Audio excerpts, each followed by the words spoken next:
quite ready for the christenings this afternoon. The christening, sir? Is that not a little premature? Both these gentlemen have expressed an immediate desire for baptism. At their age, the idea is grotesque and irreligious. Algernon, I forbid you to be baptized. Lord Bracknell would be highly displeased if he were to learn that was where you wasted your time and money.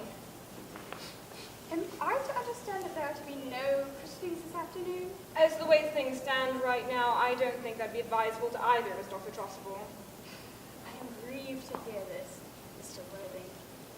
They savor the most heretical views of the Anabaptists, all of which I have refuted in 4 of my unpublished sermons. But seeing that you are in a secular mood, I will return to the church.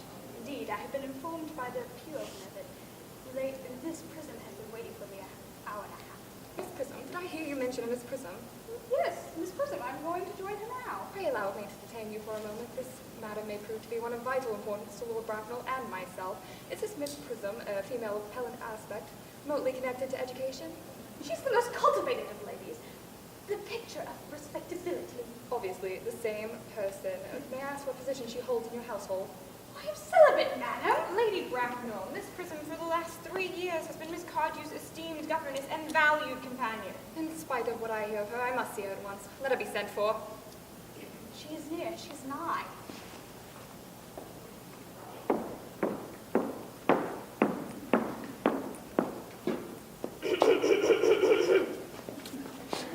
I was told you expected me in the vestry, dear Canon.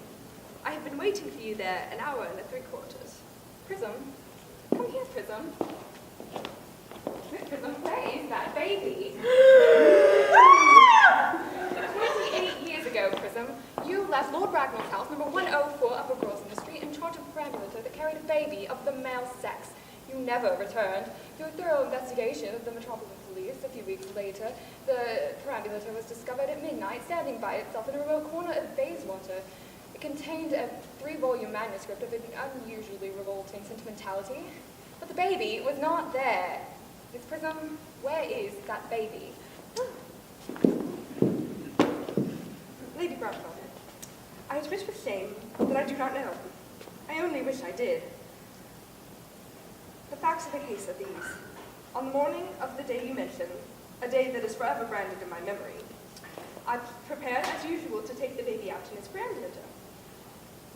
I also had with me a somewhat old but capricious handbag in which I had intended to place the manuscript of a work of fiction that I had been writing in my spare time.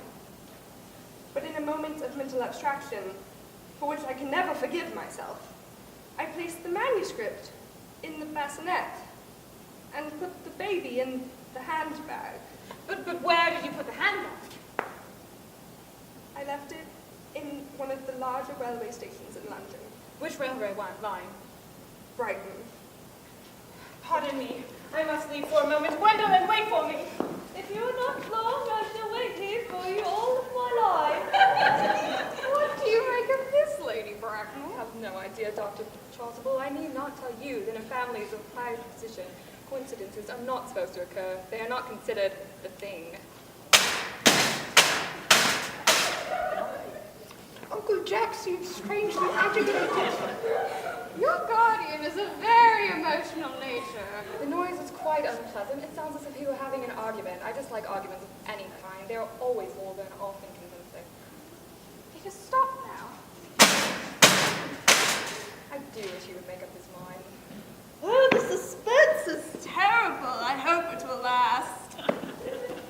Is this the handbag of which you spoke? Examine it carefully. The happiness of more than one life depends on your answer. It seems to be. Here is the injury it received during the upsetting of a Gower Street omnibus in younger and happier days. And here is the stain in the lining that it received when during the explosion of a temperance beverage.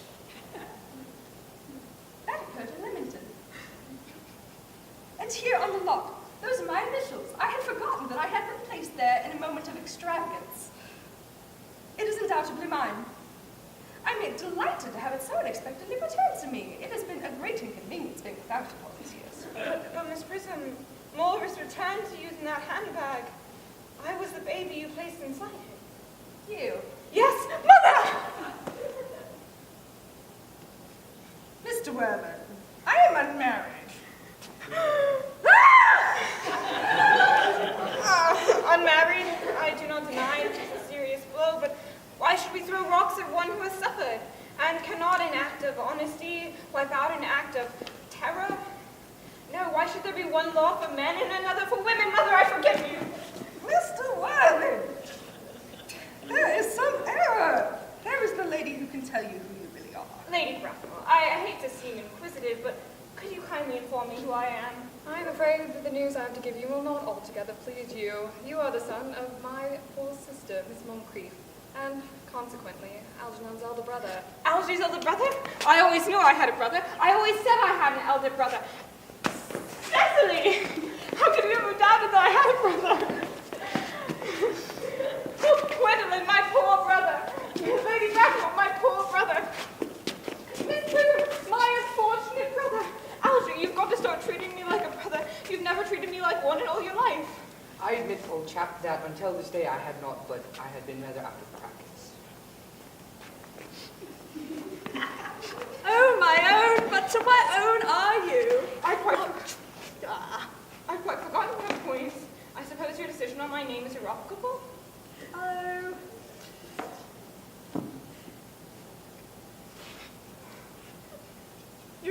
I never change except in my affections. So, I suppose that matter must be settled at once. Lady Bracknell, was I christened before I was left in a handbag by Miss Prism? Every luxury that money can buy, including christening, had been spent by your fond and doting parents. So I was christened. That matter is settled. Now what name was I christened with? Give me the worst. Naturally, you were named, as the eldest son, you were named after your father. Yes, but what was my father's name? Well, I cannot at the moment recall what the General's Christian name was, but I have no doubt that he had one. The General was an eccentric man, especially later in life, but that was due to the Indian climate and merit and indigestion and other things of the kind. Algy, can you recall what our father's name was? We were never on speaking terms, my dear boy. He died before I was nearly a year old. All right, so his name would appear in the army list of the period, I suppose. The General was essentially a man of peace, except in his domestic life, but I have no doubt that his name would appear in any military directory. The army list for the last 40 years out here. These should have been the subject of my constant study. Let's see. Moncrief. Allie. Here it is. Moncrief. Lieutenant, Colonel, Lieutenant Colonel, General, 1869. Christian names. Ernest John. So I am Ernest. Ernest, my own Ernest. I knew from the first that you could have no other name. Gwendolyn, it is a terrible thing for a man to discover that he's been telling the truth all his life. Can you ever forgive me? Oh, I can, for I'm sure you are to change. My own. Letitia. Frederick at last! Sicily, my own! My own! My nephew, you seem to be displaying signs of triviality. On the contrary, my dear Aunt Augusta, because for the first time in my life, I've discovered the vital importance of being earnest.